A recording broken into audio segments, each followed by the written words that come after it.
Всем привет! Меня зовут Арсений Занчковский, можно просто Арс Заян. Я синематик-режиссер и артист в геймдеве.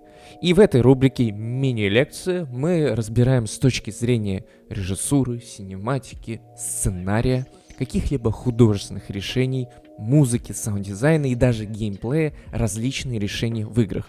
И сегодня мне хочется сделать большой акцент на геймдизайне в игре Silent Hill 2 Remake. Причем я буду делать это не один, а со специальным гостем. Но об этом позднее, вот такая интрижка. И мне кажется, Silent Hill 2 Remake — это наглядный пример того, как можно виртуозно режиссировать хоррор в интерактивном пространстве. Это энциклопедия приемов, которая применима не только в рамках геймплея, но и для катсцен, синематики, ваших короткометражных фильмов или полнометражных фильмов. Ведь на самом деле здесь очень тонкая грань между геймдизайном и режиссурой в стандартном понимании. И как я уже сказал ранее, у нас в этом выпуске есть специальный гость. И это senior-level дизайнер Виталий Кузнецов, мой коллега по работе из студии All Cat Games. Виталий будет давать на каждый из моих тезисов свою экспертную оценку, чтобы мое мнение было более объективным. В первую очередь, я режиссер и синематик-специалист, которому очень интересно разбираться во всех аспектах работы игры. Но Виталий все-таки специалист определенного направления. И интересно посмотреть на Silent Hill 2 с разных точек зрения. Виталий, тебе слово. Спасибо, Арс. Всем привет, меня зовут Виталий, я senior level дизайнер в компании All Cat Games, работаю на Expanse Osiris Reborn.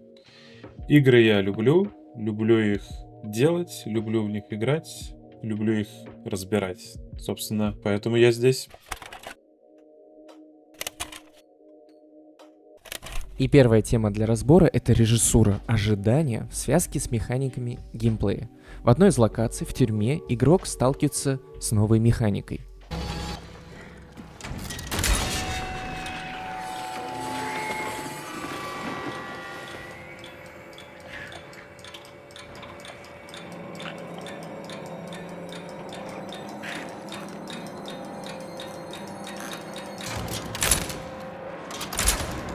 Есть рычаг, который включает свет на время.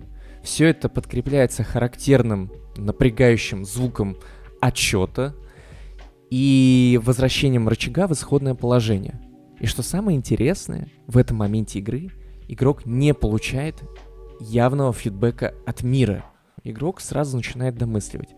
Это связано с пазлом каким-то, это открывает какую-то дверь, или что-то, кто-то должен появиться, но ничего не происходит. Напряжение возрастает, и все это, опять же, подкрепляется достаточно напрягающим саунд-дизайном. Но потом игрок переходит в следующую локацию. Игрок попадает в темное пространство, и он слышит следующее.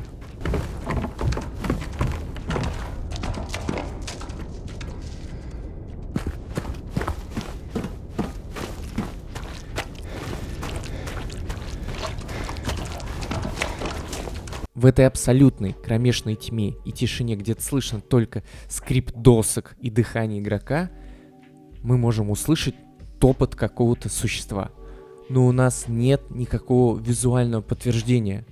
И я попробовал обижать всю эту темную локацию, вот этот огромный двор, но никого не нашел. При этом звук топота существа меня постоянно преследовал. И в связке с предыдущим рычагом света, который отсчитывал тайминг, когда он отключается, и это очень напрягало. Плюс вот это существо в темноте, мое напряжение и тревожность стало нарастать. И далее игрок получает винтовку.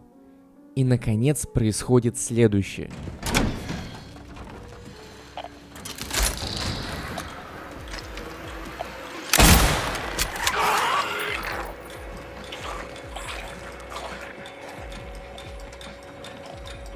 Ну, на самом деле, на этом записанном футаже я более виртуозно управляюсь винтовкой. В первый раз я испугался, буду честным. Игрок получает новое оружие и встречается, наконец-то, с тем монстром, который топал в темноте, и возникает прозрение. Так вот для чего нужен рычаг света, вот кто топал в темноте, и вот для чего новый вид оружия. Эта винтовка помогает отстреливать издалека нового моба, который прячется в темноте, но рычаг для включения света на время помогает осветить пространство и подстрелить этого врага, чтобы обезопасить тебя от столкновения с ним напрямую. Потому что эта женщина-паук бьет очень больно. И в чем ключевая концепция, в чем вау от этой режиссуры? В том, что нестандартная логика. Игрока знакомят с механикой, наводят тревогу, ничего не дают, показывают какую-то пустоту с непонятным новым существом. Это все режиссирует твои эмоции, ты на пределе. Ведь обычно в играх практикуется следующий подход. Рассмотрим на примере Dead Space Remake.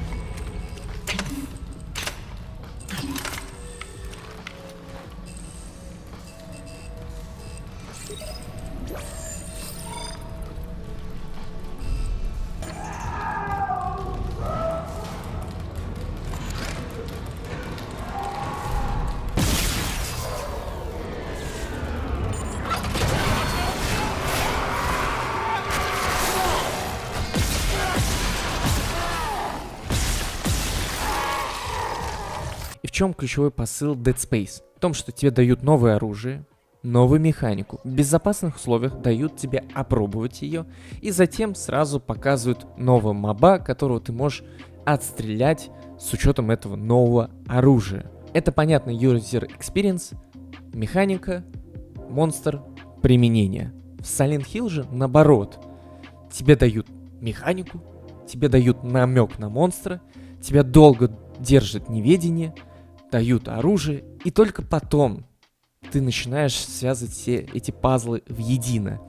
И это классный, некомфортный user experience, потому что он хорошо работает на тему Silent Hill. Здесь про хоррор, про неуютную атмосферу, где не работают привычные паттерны. И это классно. Ни в коем случае не хочу сказать, что Dead Space Remake это плохой пример того, как показывают механики, его дальнейший фидбэк от мира. Нет, это все по учебнику. Но Silent Hill доверяет игроку и доводит это решение до максимума. Проектирование флоу-уровня похоже на операторскую работу. Мы фокусируем внимание игрока на чем-то одном. Либо нарратив, либо геймплей, либо эксплорер. Пространство тюрьмы сложное само по себе.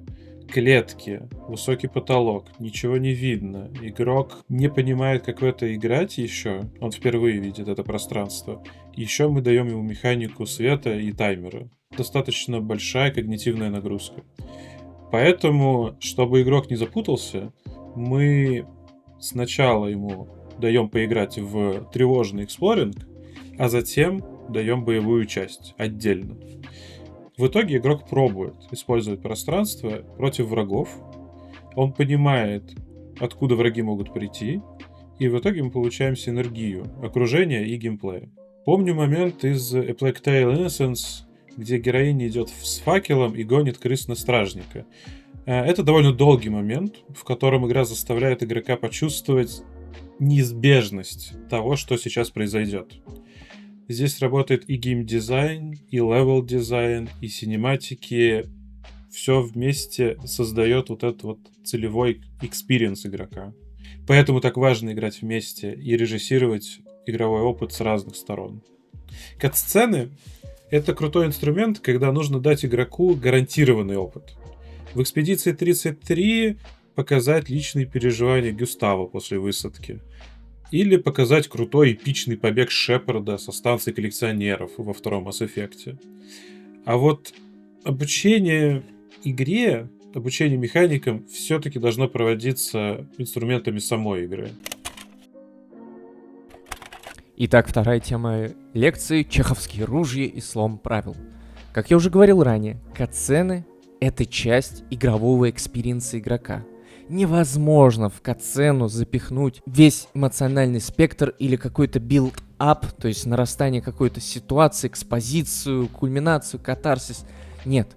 Катсцена, как правило, это или экспозиция, то есть что-то тебе показывают, с чем-то знакомят, а дальше игрок вовлекается в игровой флоу. Или это катарсис-момент, когда игрок проходит локацию, с чем-то сталкивается, потом бац, катарсис, эмоция, какая-то награда. То есть это всегда часть игрового экспириенса. И Silent Hill, опять же, локация тюрьмы, это наглядный пример того, как даже без катсцен можно срежиссировать напряжение игрока, используя привычные приемы из кинематографа: экспозиция, нарастание и кульминация.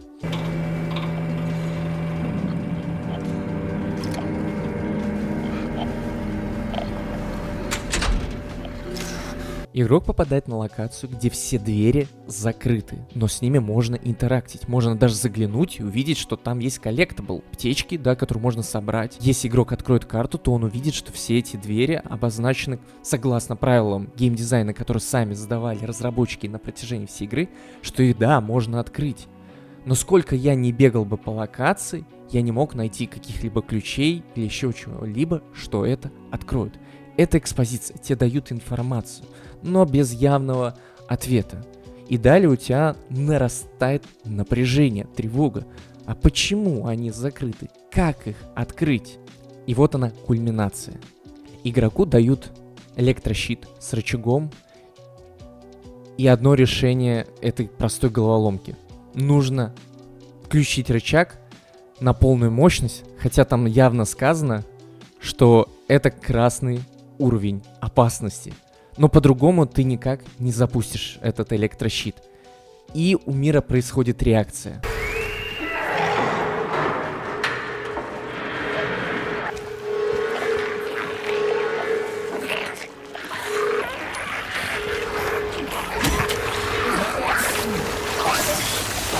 Все двери, которые раньше были закрыты, мы стали сами причиной того, почему они открылись, и выпустили множество монстров и изменили состояние локации.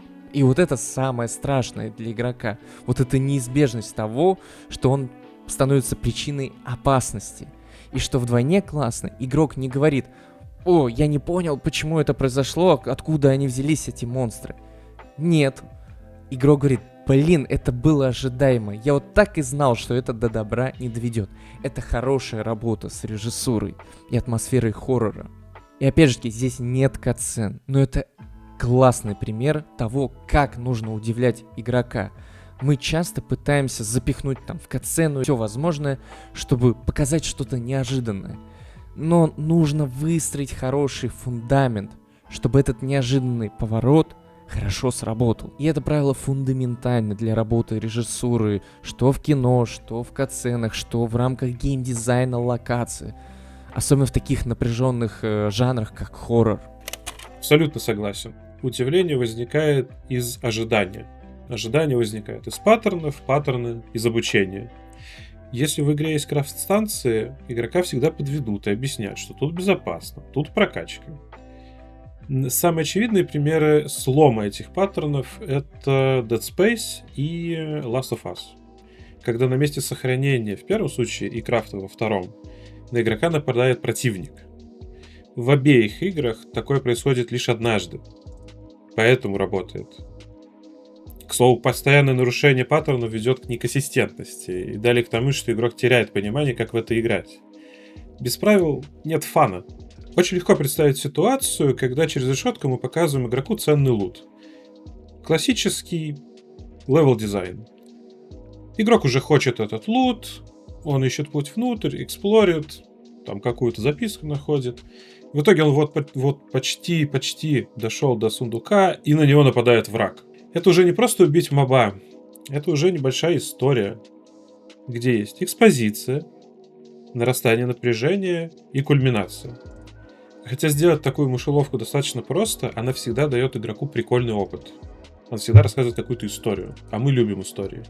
Но все-таки надо помнить, что если у вас враг всегда охраняет лут, то такая мышеловка не будет мышеловкой. Следующая тема лекции — это режиссура хоррора в окружении. На мой взгляд, хоррор работает намного сильнее и тоньше, когда опасность растворена в окружении. Да, вы всегда можете испугать игрока или зрителя оглушающим скримером, но это работает не так тонко, как, например, это делают ребята в Silent Hill 2. Причем они используют этот трюк не один раз, а системно.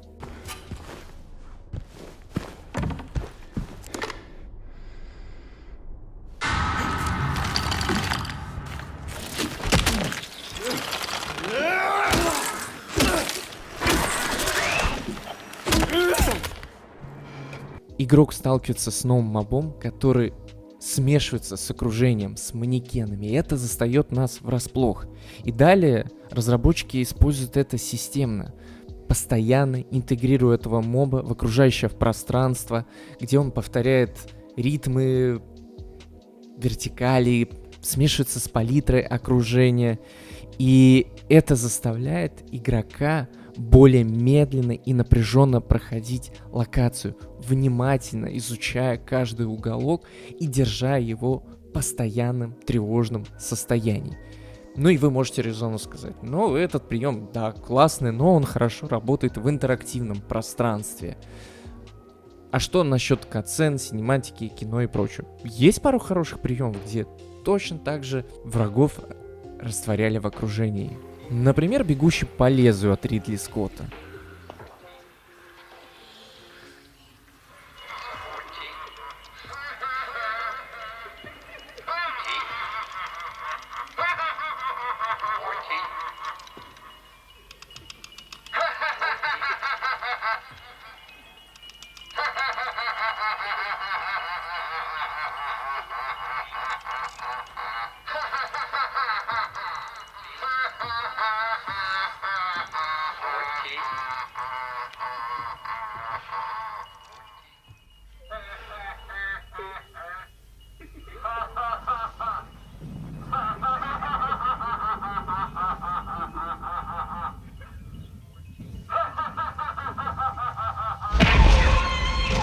Что здесь классно? В отличие от игрового экспириенса, где мы сопоставляем себя с игроком, ассоциируем себя с игроком, переживаем за него, и потому что это нас практически, нам угрожает опасность. Здесь мы становимся пассивными наблюдателями с полученной информацией, что вот это опасность для героя. И это очень классно повышает ставки, в отличие от ситуации, если бы нам не был показан этот персонаж в кадре, и мы не знали бы, где он выпрыгнет.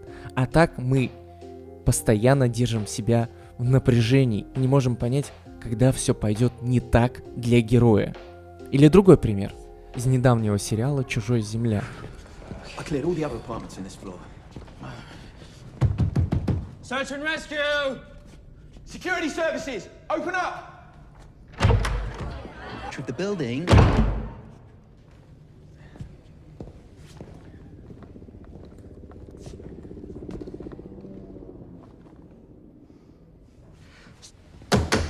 Sir! Sir! И вот за это я и обожаю «Чужого». Это не тот монстр, который резко выскакивает, кричит, пугает тебя скримерами. Это про очень скрытное перемещение, использование окружения. И обратить внимание, как режиссируют пространство. Тебе сперва явно дают прям в центре кадра обозначение, что вот статуя, вот как выглядит ее силуэт. А затем ставят композицию кадра таким образом, чтобы было видно вот эту снова статую, и внимательный зритель обратил внимание, что что-то изменилось. Но честно скажу, я при первом рассмотрении это не увидел. Но, опять же, это к слову о том, что мы говорили раньше. Вам дают информацию, экспозицию, обозначают пространство. Потом нагоняют напряжение, да, что-то не то, если вы были внимательны. Да и композиция какая-то кадра неуютная. Зачем вот прям по центру практически демонстрируется статуя? А чтобы потом дать кульминацию, ответ на вопрос. И я часто говорил про скримеры, и вот Alan Wake 2 это наглядный пример.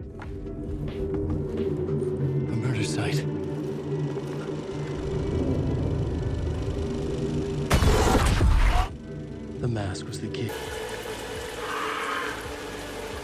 The tracks lead into the water. Where'd he go from here? Alan Wake 2 часто использует скримеры, и, на мой взгляд, они в какой-то момент начинают раздражать. Потому что здесь нету работы с окружением, это не развивает геймплей. Окружение просто декорации, и внезапно посреди этого декорации возникает скример с мощным аудиостингером. Да, в первые разы это пугает, но далее это просто бьет по нервам, потому что игрок, зритель, он уже привыкает к этому приему, и это уже не вызывает страха. А на мой взгляд, самый страшный хоррор тот, когда ты смотришь в сцену, в локацию, и не понимаешь, где опасность, но ощущаешь ее. Так, ну здесь можно уйти в долгие разговоры о том, как строится безопасность. Начнем с того, что хоррор — это всегда про уязвимость игрока. Если вы вспомните, например, RPG или шутеры, они опираются на силу игрока. На его навыки, стрельбы, на то, как он побеждает врагов. Или игроков, NPC, неважно. А вот в хорроре очень важно ограничить возможности игрока. Уменьшить ресурсы, замедлить движение, убрать увороты. Привет, Silent Hill, F. Ограничить видимость. Мы вряд ли поверим в катсцене или в диалоге, что персонажу страшно, если он 5 минут назад разматывал врагов пачками, не испытывал никаких проблем и никак это не комментировал. Поэтому я думаю, что хороший хоррор никогда не будет легким. И, кстати, поэтому в Callisto Protocol я заходил в комнату не с чувством страха, а с жаждой убивать. При этом в Callisto есть хороший атмосферный момент с замороженными трупами. Прием классический, но работает. Игрок не знает, откуда ждать нападения. Управляешь уязвимостью, управляешь страхом. И отсюда уже выстраиваешь флоу уровня. Как строить этот флоу уровня? Прежде всего, мы должны создать иммерсивный опыт, неторопливый, чтобы игрок начал идентифицировать себя с персонажем. Нам нужно сделать так, чтобы урон воспринимался не как цифры, а как физическая опасность. И в этом смысле катсцены и диалоги становятся сложнее, ведь игрок перестает играть и становится наблюдателем. А наблюдатель всегда в безопасности. В Alan Wake 2 скримеры направлены на игрока, а не на персонажа. Поэтому сначала ты в них не веришь, а потом они ощущаются просто искусственно и в конце концов начинают просто раздражать. При этом правильное использование геймизмов — это хороший инструмент хоррора. Например, спавнеры врагов. Мы построим флоу уровня так, что в катсцене мы покажем крутую постановку, как враг выползает из очень приметной дыры. Игрок сразу поймет, что у нас здесь спавнер, вот отсюда лезут враги, все, я все понял, я крутой.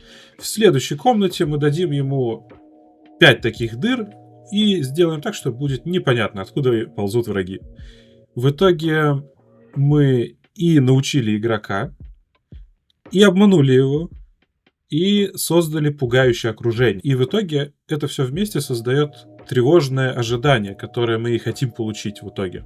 Вот этот флоу и есть то, как левел-дизайнеры режиссируют игровой опыт. Но, кстати, даже если бы в этой комнате не было ни одного врага, паранойя игроку была бы обеспечена.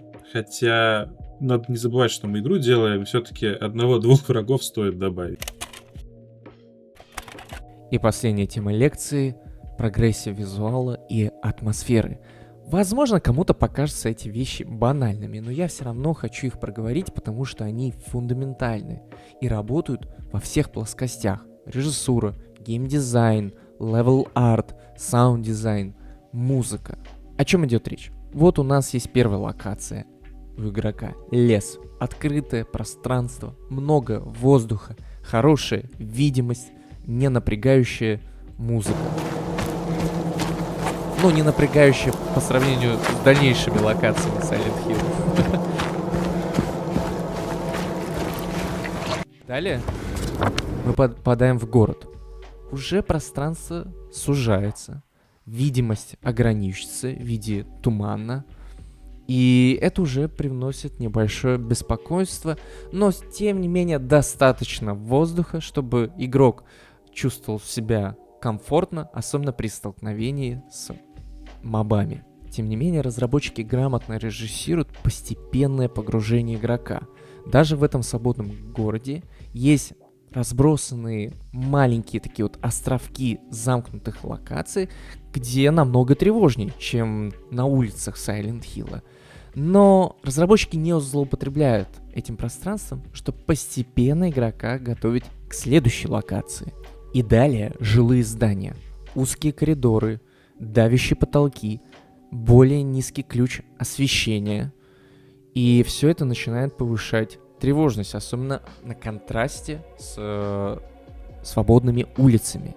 Но тем не менее, разработчики грамотно контролируют ритм геймплея игрока и иногда дают небольшие дворики, чтобы снова ощутить вот тот самый воздух. И финалом всей этой прогрессии становится инфернальное пространство, ржавая палитра, изменившийся жуткий левел арт, крайне мало освещения, и это просто давящая атмосфера чего-то неправильного. И честно скажу, если бы разработчики раньше показали эту локацию, они выстроили вот эту тонкую прогрессию, это бы не так хорошо сработало. Обратный пример — Chronos The New Dawn. Правда, стоит отметить, что здесь работали от обратного, и это тоже очень хорошо работает. Сперва ты бегаешь по узким коридорам, затем тебя выпускают в более открытое пространство, где больше воздуха. Это определенное наращивание масштаба игры. Не сказать, что это прям хорошо работает для хоррора, но это работало на сюжет. Но один момент меня сбил с толку. Где-то на 5-м часу игры я сталкиваюсь вот с этой локацией.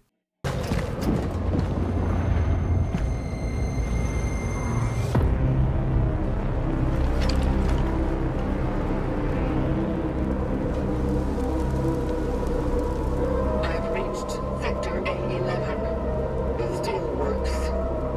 Proceeding to the dive point. У меня, как у игрока, зрителя, здесь сработал следующий паттерн на основе моей насмотренности каких-либо других игр.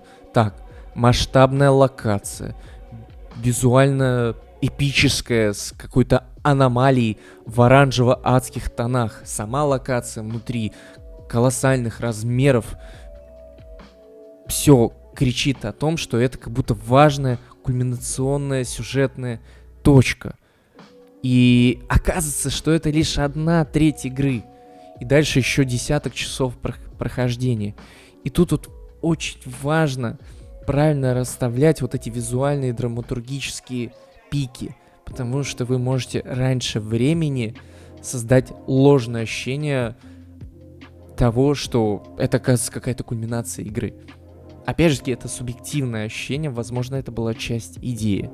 Но давайте рассмотрим примеры из фильмов, допустим. Культовый фильм «Терминатор. Судный день» Джеймса Кэмерона. Финал фильма разворачивается на заводе.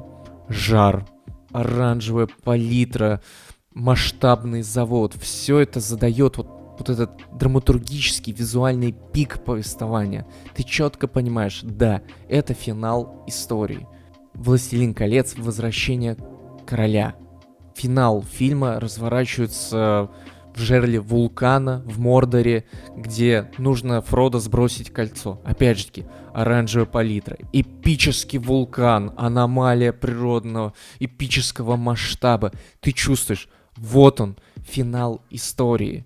Это, к слову, о том, что грамотно должна выстраивать прогрессия визуала и масштаб ваших локаций. Даже неважно, речь идет о геймплее или о синематике катсцене в игре.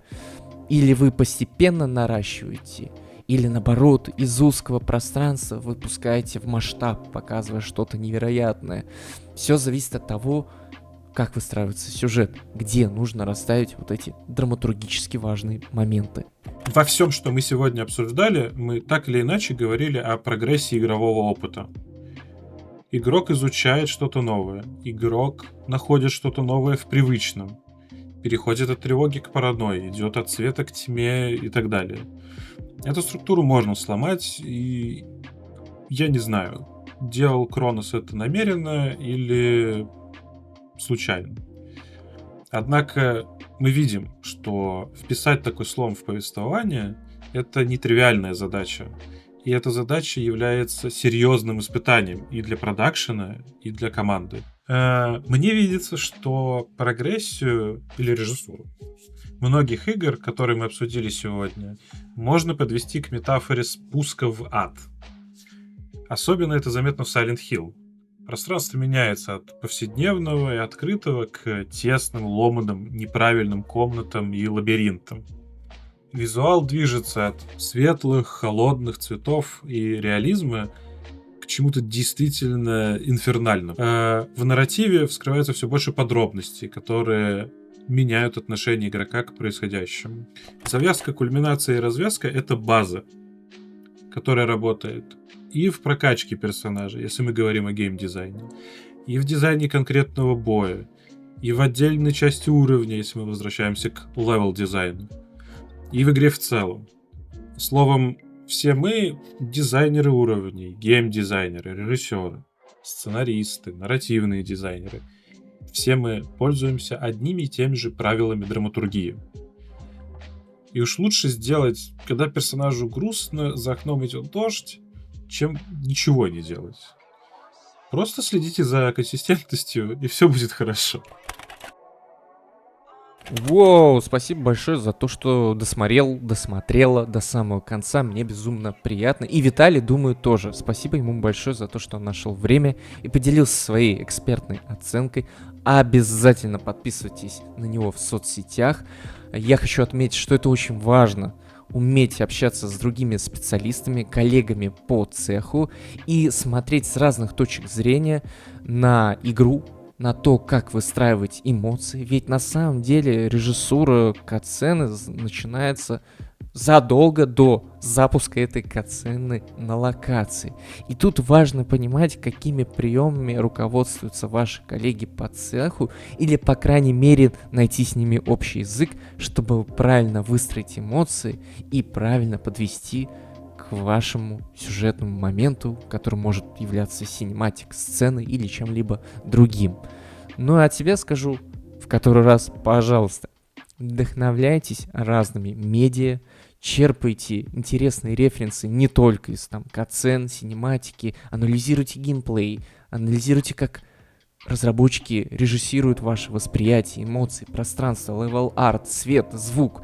Ведь на самом деле все эти приемы геймдизайна, они же пришли из кино, театра, книг и других форм искусств. Но сейчас мы имеем уникальную возможность теперь из геймдизайна черпать вот эти решения, потому что в играх они используются несколько иначе, и мы можем этот нестандартный взгляд применить у себя. А напоследок хочу сказать следующее. Самый сильный хоррор тот, где тебя не резко пугают каким-то скримером, а тот хоррор, в котором тебя очень долго готовят к этому кульминационному моменту. Просвещайтесь, товарищи.